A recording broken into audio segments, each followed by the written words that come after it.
केंद्रीय बजट प्रस्तुत हुआ है और मैं केंद्रीय बजट पर वित्त मंत्री श्रीमती निर्मला सीतारमण जी को बहुत बहुत बधाई देता हूं, क्योंकि यह बजट बहुत चीजों में आज से पहले जो बजट प्रस्तुत किए गए हैं उनसे हट कर गए हैं। बहुत सारे इनिशिएटिव्स नए लिए गए हैं और सबसे बड़ी बात यह है कि प्रमुख रूप से इसमें जो हमारा आधारभूत संरचना को स्ट्रेंथन करने की दृष्टि से, सुदृढ़ करने की दृष्टि से इसमें फोकस दिया गया है इस सारे बजट में। और आज के इस दौर में जिसकी बहुत बड़ी एक आवश्यकता भी महसूस हो रही थी,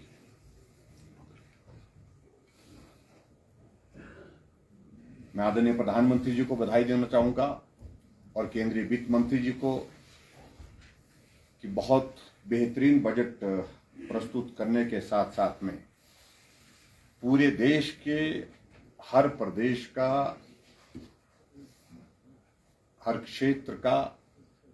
और हर वर्ग का इसमें ख्याल रखा गया है।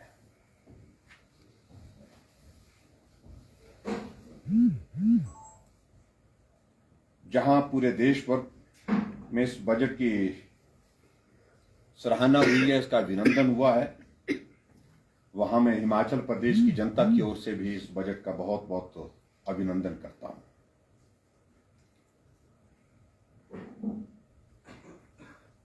सबसे बड़ी बात, पहली बात अगर मैं शुरू करूं इसमें, तो प्रमुख रूप से इसमें जो प्रधानमंत्री गति शक्ति के माध्यम से, चाहे वो सड़कों की बात है, चाहे वो रेलवे नेटवर्क की बात है, चाहे वो हवाई अड्डे की बात है, चाहे वो बंदरगाह की बात है, चाहे वो सार्वजनिक परिवहन प्रणाली की बात कहें और चाहे हम जलमार्ग की बात कहें, सभी चीजों को, सभी इन जो हमारे ट्रांसपोर्टेशन के जो माध्यम हैं उनको मजबूती देने की दिशा में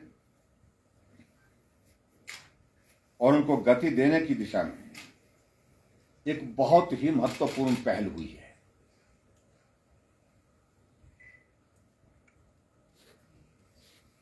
और ये आदरणीय प्रधानमंत्री जी का विजन भी है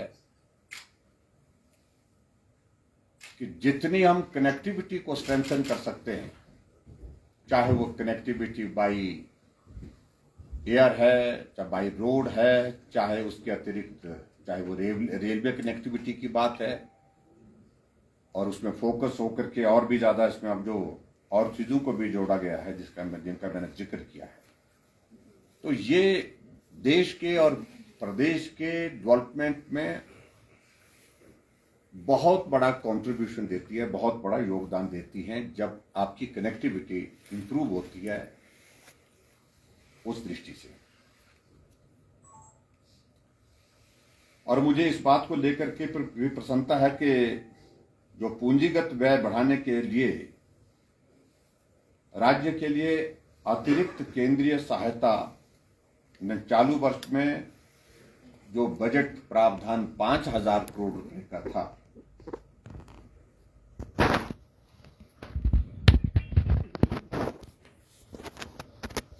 उसमें भी बहुत बड़ी एक वृद्धि की गई है।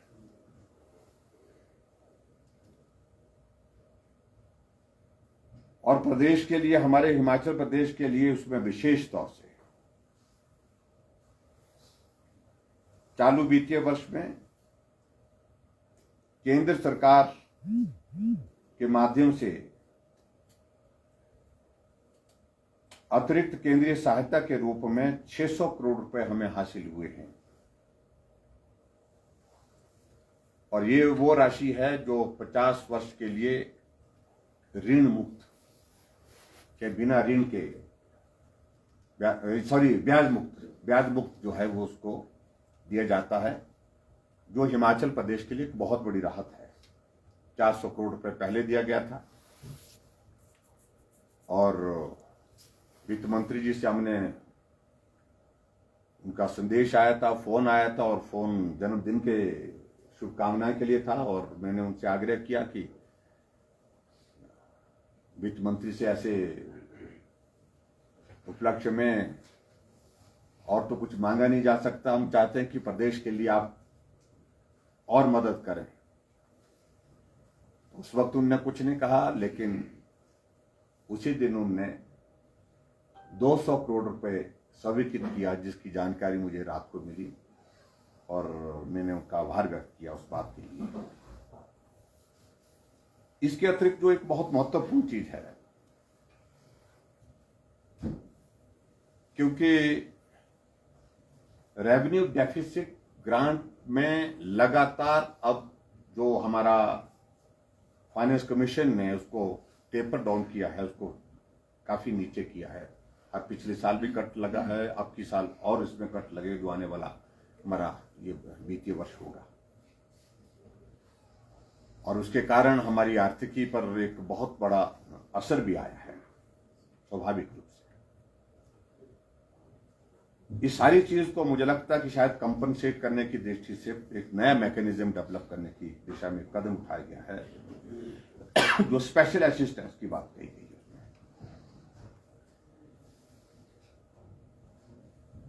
2022-23 के लिए ये जो भारत सरकार द्वारा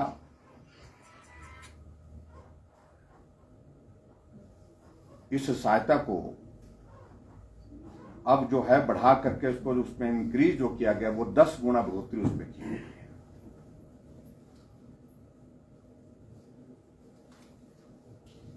यानी कि जो पहले 10,000 करोड़ रुपए थी उसको बढ़ा करके 1 लाख करोड़ कर दिया गया है। यानी कि ये एक बहुत बड़ा एक हमारे लिए सुखद स्थिति रहेगी, जहां प्रदेश को विशेष जो है वो सहायता मिलने की गुंजाइश की संभावनाएं बढ़ेंगी। और मैं आदरणीय प्रधानमंत्री जी का और आदरणीय केंद्रीय मंत्री जी का इसके लिए बहुत बहुत धन्यवाद करता हूं, क्योंकि हिमाचल की जो परिस्थिति विशेष तौर से जो रहती है, इसमें हमें जरूरत पड़ती है, चाहे वो बारिश का मौसम नुकसान होता है, चाहे वो सर्दी का मौसम उसमें नुकसान होता है। और ऐसे में जो विशेष सहायता की जो जरूरत मुझे लगता है कि इस प्रावधान के माध्यम से हम पूरा करने की स्थिति में हो पाएंगे। ये एक बहुत बड़ी जिसको मैं कह सकता हूं एक इंक्रीज, इनके 10 टाइम्स इंक्रीज हुई है, जिसे हिमाचल प्रदेश में लाभान्वित निश्चित रूप से होगा। और मैं ये भी कहना चाहता हूं कि इस वृद्धि के फलस्वरूप हिमाचल प्रदेश को भी लाभ होगा, क्योंकि आगामी वित्तीय वर्ष में केंद्रीय सहायता में काफी वृद्धि होगी और इस सहायता के माध्यम से प्रदेश सरकार को पूंजीगत कार्य के कार्यान्वयन में गति दी जा सकेगी। क्योंकि हमारे पास हमने इस बात को लेकर के अभी भी हाल ही में जब केंद्रीय वित्त मंत्री से मेरा मिलना हुआ तो उनसे मैंने विशेष आग्रह इस बात के लिए किया भी है, क्योंकि हिमाचल प्रदेश में हमारे पास वर्किंग सीजन बहुत कम होता है और वर्किंग सीजन कम होने के साथ साथ अब की बार तो ये भी संभावना है कि हम चुनावी वर्ष में प्रवेश कर चुके हैं और इसलिए सितंबर के पश्चात चुनाव आचार संहिता लगने की भी संभावना रहेगी। ऐसी परिस्थिति में जो भी हमको सहायता केंद्र से मिले वो समय पर मिले, पहले मिले, ताकि हम वर्किंग सीजन का भी लाभ ले सके और पूरा जो डेवलपमेंट के प्रोजेक्ट्स को बेहतर ढंग से कर सके। मैं एक बार फिर से माननीय प्रधानमंत्री श्री नरेंद्र मोदी जी तथा वित्त मंत्री श्रीमती निर्मला सीतारमण जी का हिमाचल प्रदेश की जनता की ओर से इस सारे सहयोग के लिए, जो हिमाचल प्रदेश के लिए जो विशेष जिसका मैंने जिक्र किया 600 करोड़ रुपए दिया, उसका आभार व्यक्त करता हूं। इसके अतिरिक्त आगे बढ़कर के जल जीवन मिशन की अगर हम बात करें, इसके अंतर्गत केंद्र सरकार द्वारा 2022-23 के लिए 60,000 करोड़ रुपए का प्रावधान किया गया है, और जिससे हिमाचल प्रदेश को जुलाई 2022 तक प्रदेश के सभी ग्रामीण क्षेत्र घरों में पाइप के माध्यम से पीने का पानी पहुंचाने में सहायता मिलेगी। हिमाचल प्रदेश ने इस पर बहुत बेहतर काम किया जल जीवन मिशन में, और हिमाचल प्रदेश इसमें पूरे देश भर में पहले नंबर पर चल रहा है। और जो इंसेंटिव्स भी हमने इसमें जो बेहतर इम्प्लीमेंटेशन और एग्जीक्यूशन के लिए जो रखे गए थे, वो भी हम उसको अवेल कर में हम उसमें सफल रहेंगे, और मुझे पूरा भरोसा है कि इसमें हम निश्चित रूप से हम सफल आने वाले समय में इस लक्ष्य को पूरा करके हो जाएंगे। एक बात और जो महत्वपूर्ण है उसमें मुझे ये कहना है कि हिमाचल प्रदेश के साथ भी जो चाइना का बॉर्डर, तिब्बत का बॉर्डर जो चाइना के कब्जे में है, वो बॉर्डर जो है वो लगभग 240 किलोमीटर के करीब है। 240 किलोमीटर का जो बॉर्डर का एरिया है, उसके लिए एक नई शुरुआत करते हुए अंतर्राष्ट्रीय सीमा से सटे ग्रामीण क्षेत्रों के लिए वाइब्रेंट विलेज नाम से एक नई योजना आरंभ की गई है, करने की बात की गई है, जिससे प्रदेश के सीमावर्ती क्षेत्रों के विकास में लाभ होगा। यानी कि जो हमारे बॉर्डर एरिया के साथ साथ जो हैबिटेशन है, जो गांव हैं, जो कठिन परिस्थितियों में भी रहते हैं, और कठिन परिस्थितियों के साथ साथ में वो हमारे लिए सामरिक दृष्टि से बहुत आवश्यक भी है कि वो गांव वहीं पर बसे रहें। उन गांव के लोगों को मूलभूत जो सुविधाएं देनी है वो वहीं पर गांव में उपलब्ध हों, ताकि वो वहां से पलायन ना करें, वहां से छोड़े ना, ताकि ऐसे में सीमा की सुरक्षा करने में उन लोगों का भी एक बहुत बड़ा महत्वपूर्ण योगदान रहे। उस दृष्टि से एक बहुत महत्वपूर्ण योजना की शुरुआत हुई है, मैं इसका बहुत बहुत स्वागत करता हूं। मैं एक बार फिर से इस बात के लिए भी जरूर आभार व्यक्त करता हूं केंद्र सरकार का।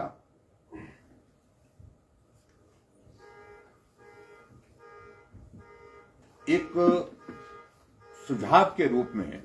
हमने एक पत्र केंद्र सरकार को, आदरणीय प्रधानमंत्री जी और केंद्रीय वित्त मंत्री जी को लिखा। जब हम हिमाचल प्रदेश में पंचायतों की कनेक्टिविटी का एनालिसिस कर रहे थे कि हमारी कितनी कर पंचायतें रहती हैं सड़कों के बिना, कनेक्टिविटी के बिना, तो उसमें एक चीज सामने ध्यान में आई कि हमारी बहुत सारी पंचायतें सड़कों से जुड़ गई। लगभग 100 से भी कम, 80 के करीब हमारी जो सड़कें जो रहती हैं, जो अभी रोड कनेक्टिविटी से अभी तक भी वंचित हैं, पूरी तरह से वो नहीं जुड़ी है। कोई हिस्सा जुड़ा है लेकिन पंचायत हेडक्वार्टर नहीं जुड़ा है, पंचायत के गांव नहीं जुड़े हैं। तो हमने इसका कारण भी पूछा कि कारण इन पंचायतों में सड़क बनाने के लिए क्या करना पड़ेगा। उसमें 2-3 चीजों को लेकर के ध्यान में आई बात। एक तो फॉरेस्ट के क्लियरेंस एक वादा है। दूसरी बात, कुछ एक इलाके ऐसे हैं कि जहां पंचायत में रोड इंफ्रास्ट्रक्चर को कनेक्ट करना, उसको पहुंचाना बहुत मुश्किल काम है। टेरेन बहुत लंबा है, टेरेन बहुत टफ है, मतलब उसमें बहुत पैसा खर्च होगा उसमें।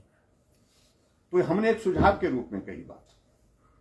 कि इसमें हमको बहुत बड़ा लाभ रहेगा हिमाचल जैसे पहाड़ी प्रदेशों के लिए, जहां सड़कों को बनाने में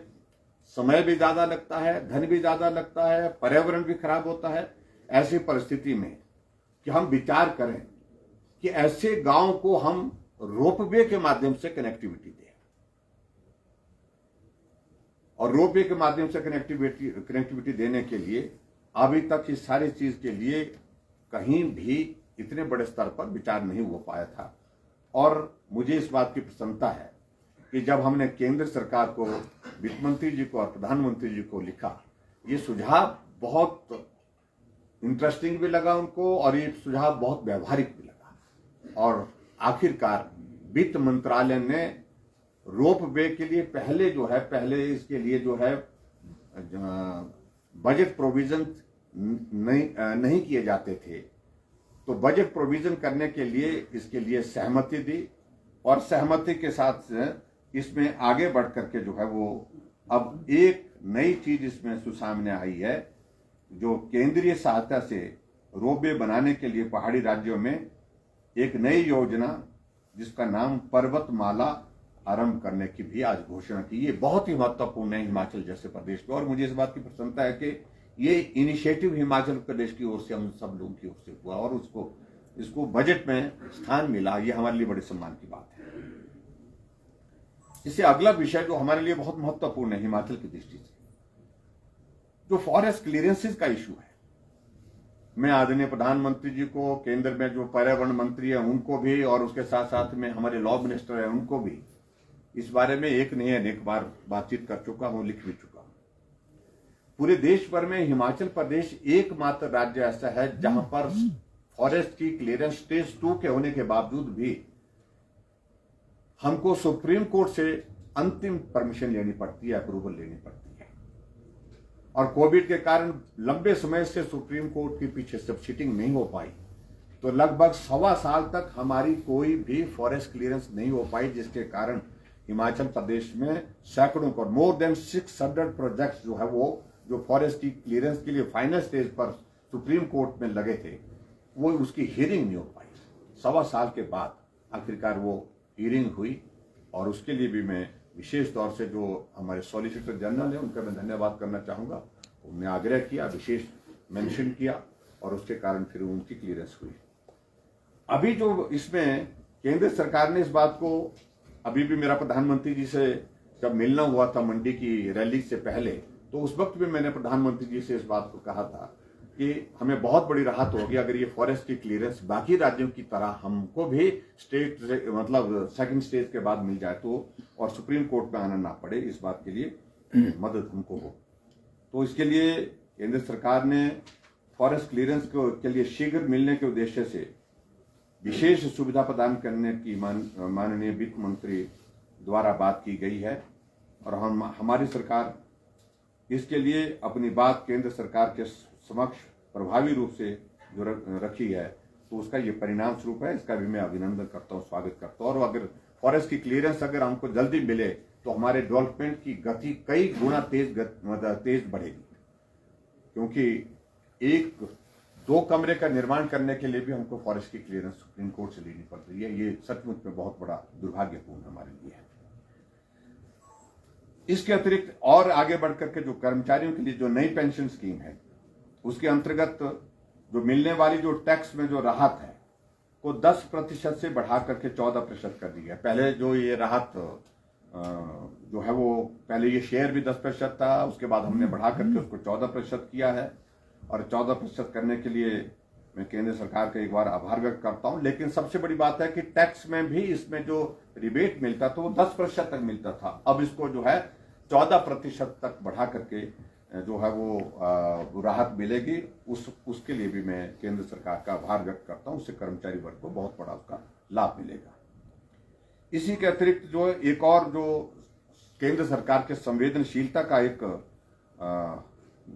जो गरीबों के प्रति, जो दिव्यांग हैं उनके प्रति विशेष तौर से देखने को मिला है।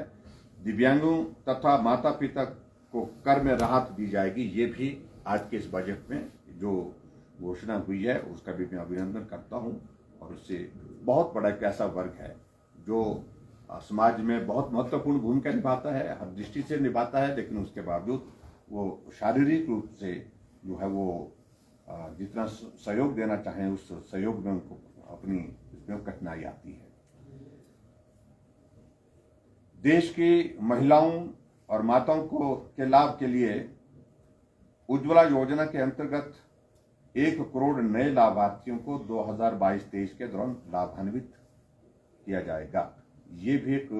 बहुत महत्वपूर्ण एक घोषणा है कि आखिरकार लोगों को लग रहा था कि उज्ज्वला योजना का जो एक टारगेट था उस टारगेट को पूरा कर लिया, अब ये सैचुरेशन पर छोड़ दी गई, अब इसको आगे बढ़ाने की दिशा में केंद्र सरकार अब काम नहीं कर रही है, तो ऐसा कई लोग बोलते थे। तो ये एक बहुत महत्वपूर्ण एक निर्णय लिया है, और 2022-23 में जो है वो उसमें 1 करोड़ नए लाभार्थियों को जोड़ने की जो बात कही है, ये एक सराहनीय कदम है। इसके लिए भी मैं केंद्र सरकार का आभार व्यक्त करता हूं। कृषि वानिकी एवं निजी वानिकी में अनुसूचित जाति एवं अनुसूचित जनजाति के लाभार्थियों के लिए विशेष सहायता का प्रावधान का भी आज के इस बजट में किया गया है। इन सारी बातों को ध्यान में रखते हुए मैं केंद्र सरकार का वर्ष 2022-23 के लिए जो प्रस्तुत बजट आज किया गया, और मैं समझता हूं कि वो आने वाले कई पीढ़ियों के लिए, 25 वर्षों के लिए एक दस्तावेज के रूप में है, और संतुलित विकास हर क्षेत्र का, संतुलित विकास के साथ हर वर्ग का उसमें ख्याल इस प्रकार से रखा गया है जिससे सभी वर्ग जो उसमें लाभान्वित होंगे। आज के इस में मुझे, आज की वार्ता में मुझे सिर्फ यही बात कहनी थी। एक बार फिर से मैं हिमाचल प्रदेश की जनता की ओर से आदरणीय प्रधानमंत्री नरेंद्र मोदी जी का और उनके साथ में केंद्रीय वित्त मंत्री श्रीमती निर्मला सीतारमण जी का आभार व्यक्त करता हूं और उनको इस बजट प्रस्तुतिकरण के लिए बहुत बहुत बधाई देता हूं। धन्यवाद। सर, दो इम्पोर्टेंट चीज़ें इसमें रिफ्लेक्ट नहीं हो रही, तो टूरिज्म से, दूसरा हॉर्टिकल्चर। टूरिज्म और हॉर्टिकल्चर के लिए देखिए, जहाँ तक दो चीज़ों का आपने जिक्र किया है, एग्रीकल्चर के सेक्टर में तो विशेष तौर से जो प्राकृतिक खेती को केंद्रीय बजट में स्थान मिलना और उसमें उसको प्रोत्साहित करने की दिशा में बात कही गई है, वो उसका एक लाभ रहेगा। और उसका भी इनिशिएटिव जो है वो हिमाचल प्रदेश से शुरू हुआ था, और मैं उम्मीद करता हूँ जो क्योंकि बजट की सारी डिटेल्स जो है वो बहुत लंबी होगी, तो इसमें इन दोनों सेक्टर में जो खासतौर से पर्यटन की दृष्टि से और पर्यटन के साथ साथ में ये दूसरा जो आप हॉर्टिकल्चर, ये हिमाचल की दृष्टि से दोनों बहुत महत्वपूर्ण है। और मैं इस बात को कह सकता हूँ, केंद्र की ओर से जो रोप वे का विशेष तौर से जो जिक्र हुआ है, ये एक पर्यटन को भी बढ़ावा देने की दिशा में बहुत महत्वपूर्ण भूमिका निभाएगा, क्योंकि ये सिर्फ ग्रामीण क्षेत्रों की कनेक्टिविटी तक सीमित नहीं होगा। ये ग्रामीण क्षेत्रों की कनेक्टिविटी के लिए फोकस अब की बार जरूर किया है, लेकिन ये पर्यटन का भी एक बहुत बड़ा केंद्र बनेगा, उस दृष्टि से मैं मानता हूँ। ठाकुर साहब, मध्यवर्गीय परिवार है जो, उनके इनकम टैक्स का जो स्लैब है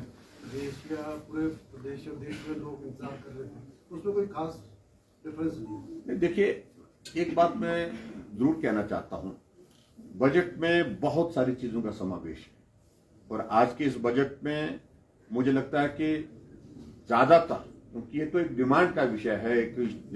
लोगों की एक मांग रहती है कि इस वर्ग के लिए इनकम टैक्स में ये किया जाए, उस वर्ग के लिए ये किया जाए। इन सारी चीजों के साथ मैं मानता हूं कि बजट में सारी चीजों का प्रावधान होने के साथ साथ में ये चीजें समय समय पर रिड्रेस होती रहती हैं, बीच बीच में होती रहती हैं, कुछ चीजों का समाधान उस दृष्टि से भी किया जा सकता है, लेकिन ओवरऑल बजट जो है वो सराहनीय है। इसके लिए मैं आभार व्यक्त करता हूं। Thank you. ग्रीन जॉब्स का जो नया प्रावधान आया, युवाओं के लिए कितना सार्थक साबित होगा, क्योंकि विपक्ष आरोप लगा रहा है कि बेरोजगारों के लिए सरकार ने कुछ। देखिए, ये सदैव का रहता है, हमेशा का ही रहता है, और मैं मानता हूं कि विपक्ष ने यही कहना है और उनकी व्यवस्था भी है यही कहने की, और वो कहेंगे भी। लेकिन मैं इतना जरूर कहना चाहता हूं कि रोजगार की संभावनाएं भी इस बजट में बहुत ज्यादा है, क्योंकि इस बजट में जो नए इनिशिएटिव लिए गए हैं, उन इनिशिएटिव के माध्यम से जो इंफ्रास्ट्रक्चर को स्ट्रेंथन करने की अगर हम बात करें, तो स्वाभाविक रूप से जब इंफ्रास्ट्रक्चर स्ट्रेंथन होगा, मजबूत होगा, आधारभूत ढांचे को मजबूती मिलेगी, तो उसकी इम्प्लीमेंटेशन, उसकी एग्जीक्यूशन में रोजगार की संभावना स्वतः ही उसके साथ रहती है।